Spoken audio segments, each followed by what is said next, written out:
اب ہم سورہ حشر کو باقاعدہ پڑھنے اور سمجھنے کی کوشش کرتے ہیں۔ سورہ حشر میں 3 رکوع ہیں اور ٹوٹل 24 آیات ہیں۔ رکوع نمبر 1 جو ہے اس میں آیتیں 1 سے 10 ہیں، اور اس کو میں نے پھر 4-5 ٹاپکس میں ڈیوائڈ کیا ہے، جس میں ہم تذکرہ کریں گے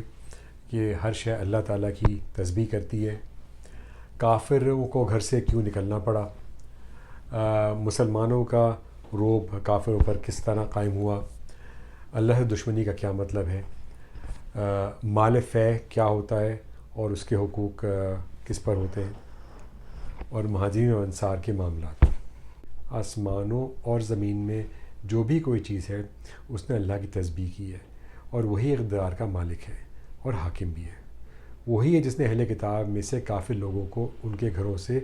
اجتماع کے طور پر نکال دیا۔ مسلمانوں تمہیں خیال بھی نہیں ہوا تھا کہ وہ نکلیں گے، اور وہ کافر لوگ یہ سمجھتے تھے کہ ان کے قلعے انہیں بچا لیں گے۔ پھر اللہ ان کے پاس ایسی جگہوں سے آئے جہاں ان کا گمان نہیں تھا، یعنی کہ مسلمانوں کو یہ شبہ تھا کہ کافر اپنے گھروں سے نہیں نکلیں گے، لیکن اللہ تعالیٰ نے کچھ ایسا موقع فراہم کیا کہ کافروں کو اپنے گھروں سے نکلنا پڑا، اور اللہ تعالیٰ نے ان کے دلوں میں رعب ڈال دیا کہ وہ اپنے گھروں کو خود اپنے ہاتھوں سے بھی اور مسلمانوں کے ہاتھوں سے بھی اجاڑ دے تھے۔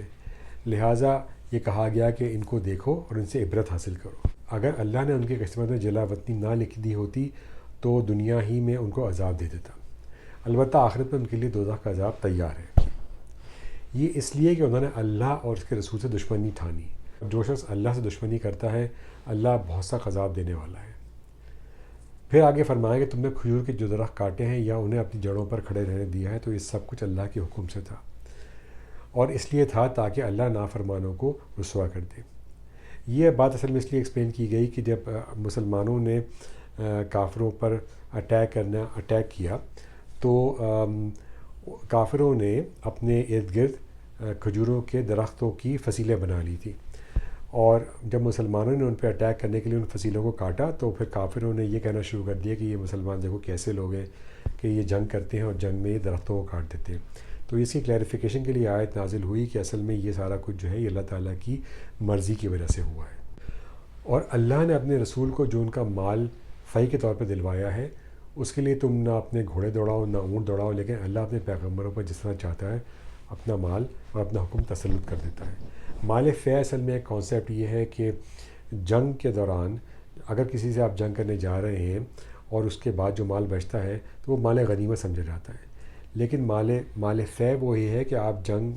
کا ارادہ رکھتے ہیں لیکن جنگ ہوئی ہی نہیں، اور اس کے نتیجے میں جو مال حاصل ہوا وہ مال فیح ہوتا ہے۔ تو یہاں پر مال فیح کی ایکسپلینیشن بیان کی جا رہی ہے کہ مال فیح اصل میں جو ہے اس کا تمام حق جو ہے وہ اللہ اور اس کے رسول کا ہے۔ تو اللہ اپنے رسولوں کو دوسری بستیوں سے جو مال بھی مال فیح کے طور پہ دلواتے ہیں وہ اللہ کا حق ہے اور اس کے رسول کا ہے، اور پھر فرمایا گیا کہ اس میں مال فیح میں حق قرابت داروں کا ہے، یتیموں کا ہے، مسکینوں کا ہے اور مسافروں کا ہے، تاکہ وہ مال انہی کے درمیان گردش کرتا نہ رہ جائے۔ یعنی اس کا مقصد یہ ہے کہ یہ مال جو ہے یہ غریبوں میں جائے بجائے اس کے کہ وہ امیر لوگوں میں ہی سرکولیٹ کرتا رہے۔ اور مال فیح کی ایکسپلینیشن یہاں پہ اس لیے بتائی جا رہی ہے کہ جب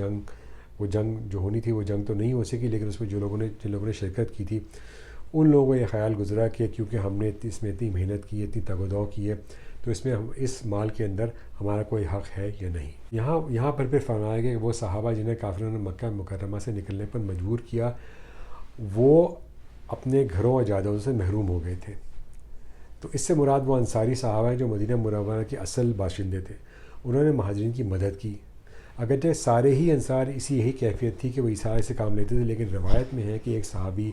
حضرت ابو طلحہ رضی اللہ تعالیٰ عنہ کا خاص طور پر ذکر آیا ہے کہ جن کے گھر میں کھانا بہت تھوڑا تھا، پھر بھی جب حضرت صلی اللہ علیہ وسلم نے مسلمانوں کو ترغیب دی کہ وہ کچھ مہمانوں کو لے کر ان کے گھر جائیں اور انہیں کھانا کھلائیں، تو یہ کچھ مہمان اپنے ساتھ لے گئے اور ان کی تواضع اس طرح کی کہ خود کچھ نہیں کھایا، چراغ بجھا کر مسلمانوں کو بھی محسوس نہیں ہونے دیا کہ وہ کچھ کھا نہیں رہے۔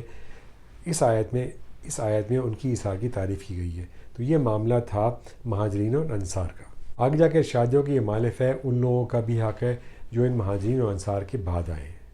اور وہ یہ کہتے ہیں کہ اے ہمارے پروردگار ہماری بھی مغفرت فرما دیجیے اور ہمارے ان بھائیوں کی بھی جو ہم سے پہلے ایمان لا چکے ہیں، اور ہمارے دلوں میں ایمان لانے کے لیے کوئی بغض نہ رکھیے۔ اور پھر اور پھر ان لوگوں کی طرف سے دعا فرمائی گئی کہ اے ہمارے پروردگار، آپ بہت شفیق اور آپ بہت مہربان ہیں۔ تو یہ رکوع 1 کا خلاصہ ہے۔